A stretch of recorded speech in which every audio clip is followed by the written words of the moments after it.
ఈరోజైతే ఒక 12 అద్భుతమైన పొదుపు చిట్కాలైతే చెప్తానండి. ఇక్కడైతే ఈరోజు నేను కూరల సంద మసాలా కర్రీ ప్రిపేర్ చేసుకుంటూ నేను ఇక్కడైతే చెప్తాను. ఈ చిట్కాల్లో లాస్ట్ చిట్కా అయితే అద్భుతంగా ఉంటుంది. వీడియో ఎండింగ్ వరకైతే చూసేయండి. చాలామంది చూస్తుర్రు కానీ నా ఛానల్ అయితే సబ్స్క్రైబ్ చేసుకుంటలేరండి. ప్లీజ్ సబ్స్క్రైబ్ చేసుకోండి. అయితే ఇప్పుడు చూసేయండి. ప్రస్తుత రోజుల్లో ప్రతిదానికి ఖర్చులనేవి పెరిగిపోతూ ఉన్నాయి కదండీ. ఎంత సంపాదించినా కానీ పొదుపు చేయడం కుదరడం లేదు. కొంతమంది అయితే వచ్చిన సంపాదన కూడా సరిపోక అప్పులు చేసేవారు కూడా ఉన్నారండి. భవిష్యత్తులో ఎలాంటి ఆర్థిక ఇబ్బందులు రాకుండా ఉండాలంటే ఖచ్చితంగా మనమైతే కొంచెం పొదుపు చేయడం అయితే అలవాటు చేసుకోవాలండి. ఈరోజు కొన్ని నేనైతే మనీ సేవింగ్ టిప్స్ అయితే చెప్తానండి. చూసేయండి. ఫస్ట్ టిప్ అండి, డబ్బు పేమెంట్ చేసేటప్పుడు అయితే మనము first one credit card and PhonePe, Google pay ఇవి ఉపయోగించడం అయితే తగ్గించుకోవాలండి. మనీ ఉపయోగించడం బెటర్ అండి. ఎందుకంటే మనం చేతితో డబ్బులు ఇస్తున్నప్పుడు ఆ డబ్బులను చూసి మనకు కూడా కొంచెం అబ్బో ఇంత డబ్బులు ఇస్తున్నామా అనిపిస్తుంది కదా. అందుకోసమని మనం ఒకవేళ ఫోన్పే ద్వారా మనం క్రెడిట్ కార్డు ద్వారా చేసినాం అనుకో అవి అయితే కనిపించవు కాబట్టి మనం ఎంత చేస్తున్నామో కూడా మనకు అర్థం కాదండి. ఇలా అయితే ఒకసారి ట్రై చేయండి. ఇంకా సెకండ్ టిప్, ఒక పెద్ద వస్తువు ఏదైనా కొనాలనుకున్నాం అనుకోండి, ఎగ్జాంపుల్ టీవీ కానీ ఫ్రిడ్జ్ కానీ ఇలాంటి కొనాలని అనుకున్నాం అనుకోండి, ఒకరోజు ఆలోచించుకోండి. ఆలోచించిన తర్వాత మనకు అది ఇంపార్టెంట్ అనిపిస్తేనే కొనాలండి. లేదంటే వద్దు అని ఆలోచన వదులుకుంటే సరిపోతుంది. అప్పుడైతే ఇలా మనం మనీ అయితే కొంచెం సేవ్ చేసుకోవచ్చండి. ఇంకా టిప్ నెంబర్ 3, కిరాణం సామాన్లు కొనేటప్పుడైనా ఫ్రూట్స్, వెజిటేబుల్స్ ఇవి కొనాలని అనుకున్నాం అనుకోండి, అప్పుడైతే ఒక లిస్టు తయారు చేసుకోవాలి. ఇంట్లో ఉన్న వస్తువులను స్కిప్ చేసేసి మిగతా వాటిని అయితే కొనుక్కుంటే మనమైతే కొంతవరకైనా మనీ పొదుపు చేయవచ్చండి.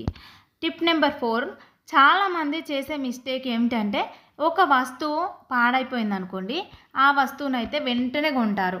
అలా కాకుండా ఆ వస్తువును ఒకసారి రిపేర్ చేయించి చూస్తే మనకైతే అర్థమవుతుందండి. అప్పుడు ఒక ప్రయత్నం చేయడం కూడా మంచిదే కదా. ఆ వస్తువు పనికి వస్తే డబ్బులు అయితే మంచిగా సేవ్ అవుతాయి కదా కొంతవరకన్నా. అందుకోసమనే ఇలా ట్రై చేసి చూడండి. Tip number 5, mobile recharge plan, wifi కానీ ఓటీటీ ఏదో ఒకటి మాత్రమే చూజ్ చేసుకోండి. వీటిలో ఏదో ఒకటి ఉపయోగించుకుంటే సరిపోతుంది. కొంతలో కొంత అయినా మనమైతే పొదుపు చేసుకోగలుగుతామండి.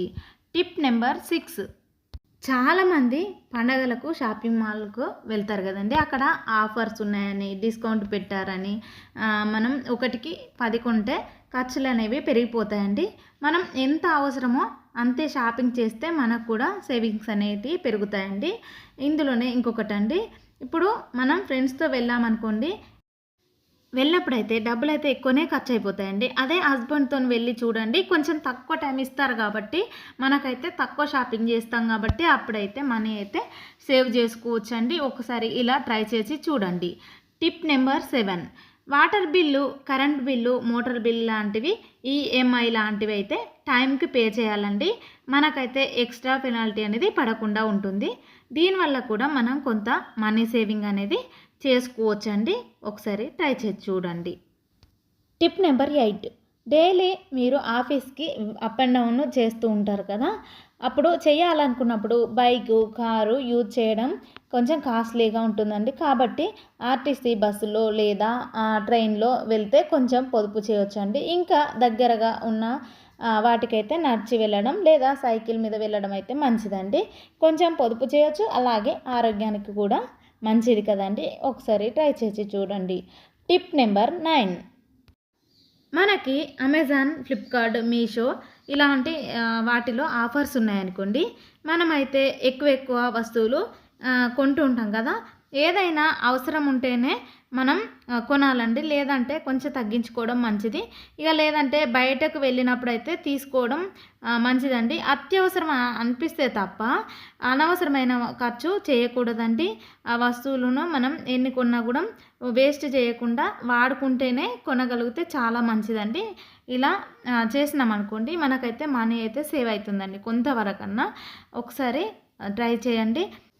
టిప్ నెంబర్ 10, నెలవారీ బడ్జెట్ ప్లాను ముందే వేసుకుంటే ఎంత ఖర్చు అవుతుందో ఎంత మిగులుతుందో అనేది ఒక క్లారిటీ వస్తుందండి. మనం అనవసరంగా ఖర్చులు చేయకుండా తగ్గించుకోగలుగుతామండి. భవిష్యత్తు కోసం అయితే మనం ఇలా పొదుపు చేసుకోవచ్చండి. ఇలా ఒకసారి ట్రై చేసి చూడండి.